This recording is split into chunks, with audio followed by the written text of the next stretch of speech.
settle down. Okay, all right. So that means you are quite optimistic that this Nigerian dream is very real. This notion that all of us can be one is very real. It is very real. It is very real in the sense that if you look at the history of the country, we're going to centenary year. So that we are already in it. In it. So that means we've been existing for the past 100 years, and we've had our ups and downs, but we still remain one. And it is in the interest of everybody to keep Nigeria one. Don't forget, a lot of lives got lost during the Biafran years.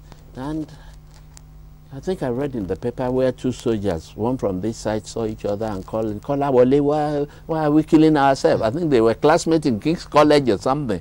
So that means they're brothers right from school. Why should we be killing ourselves? I believe Nigeria, like the big country it is in Africa, must have this type of shake-up. But it's for the better future.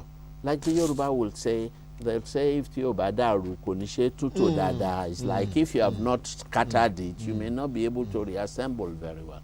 I believe we are going through a phase in our development. If you read the American story, which I know you're conversant with, even England here, or most part of Europe, they've gone through what we are going. Our democracy is nascent. Yes. We're learning, we're developing it.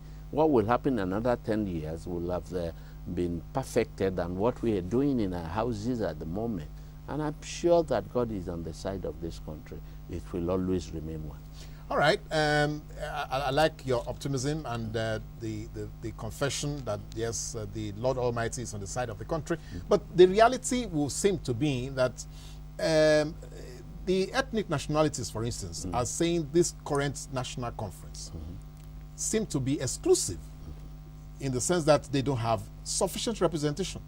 And they believe that the question to be asked at this conference or at this meeting or at this dialogue or at this conversation is about how the ethnic nationalities will remain as part of this one Nigeria.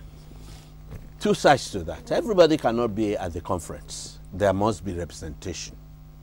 And government has said this is our own input. Let the private sector nominate their people. Let the educational sector nominate. So you cannot say government has not done its own side. If people are saying the representation is faulty, let them give ideas. Okay, the alternative view. The alternative views. And the government says it's a sovereign one. Every and any other thing can be discussed. But after discussion, some other bodies will still have to look at it and moderate it. Even when you are processing paper in government, there is a yellow page, then the blue one, before it becomes a white paper. So there must be stages to sanctify whatever the body has done. You see, it is not a conference that goes there to say, no, we want to divide Nigeria, or this is how to bake the cake.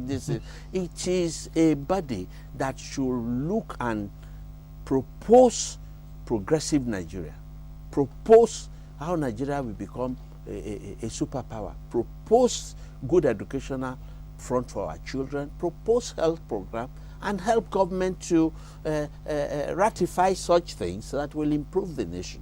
We should not let it be too much political. It is, to me, it should be progressive.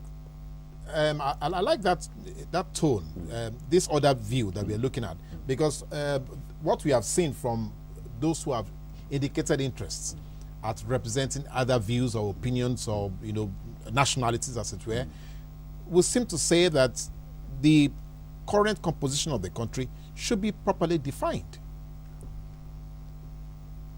I cannot understand what you mean.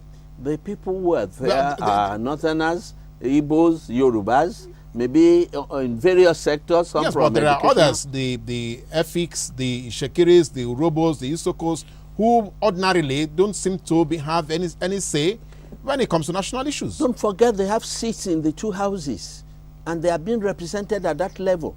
And those two houses have representation at this composition we are talking about. So everybody is covered.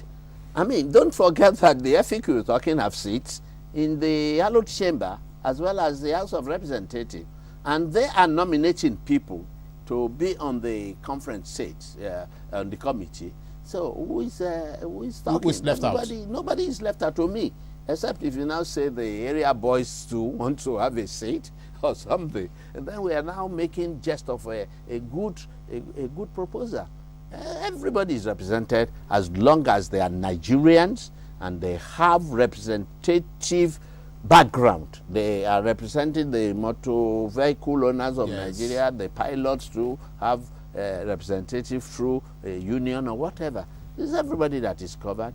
Only 160 billion of us cannot go to the place and say sit we are down to talking start to work. Okay, all right.